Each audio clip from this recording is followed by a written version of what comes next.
تحياتنا لكم من جديد مستمعينا متابعينا، وبيسعدني وبيسرني انه ينضم لي دكتور فادي الرزاز، اخصائي جراحة الانف والاذن والحنجرة من مستشفى ريم ابو ظبي.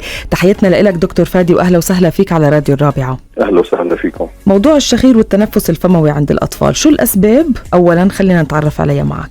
هلا اسباب التنفس الفموي والشخير عند الاطفال هو انسداد الطرق التنفسية العليا اللي بتبدا من مدخل فتحات الانف الى الحنجرة. فاي عائق بهذا الطريق من مدخل الانف للحنجرة بيسبب انسداد لهي الطرق الهوائية، بيسبب انسداد طرق الشخير، او يضطر الطفل يتنفس من فمه اثناء النوم او حتى باليوم العادي. طيب شو مضاعفات المرض؟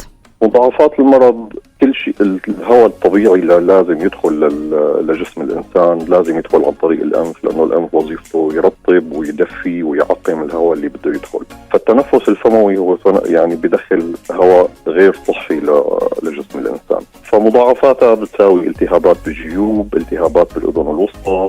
بالإضافة لاختلاطات ثانية ممكن إذا الطفل صغير بتأثر على نمو الوجه، عظام الوجه بالمستقبل. طيب طرق الفحص والكشف عن المرض كيف بتتم؟ طرق الفحص بتكون بسيطة. أول شيء الأعراض بتكون واضحة، بنسميها نحن بيكون دائما الطفل فاتح فمه دائما، ما بياخذ نفس من الأنف. بالفحص المباشر بالعين المجردة ممكن نقدر نشوف هذا الشيء بضخامة لوزات أو ضخامة لحميات. وممكن بالمنظار نقدر نشوف خلف الأنف شو في إذا في انسداد باللحمية اللي موجودة خلف الأنف أو بصورة شعاعية.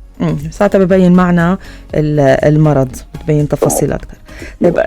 أخيرا دكتور فادي، طرق العلاج والمراقبة كيف بيصير؟ علاج الانسداد الأنف غالبا بيكون السبب يا أما تحسسي أو ميكانيكي. إذا كان تحسسي فعلاجه بالدواء لفترة معينة وبيتحسن الطفل إن شاء الله، وإذا في مضاعفات كمان بتتعالج بالأدوية. في حال كان الانسداد ميكانيكي مثل ضخامة اللحميات أو ضخامة اللوزات فعلاجها غالبا بيكون جراحي.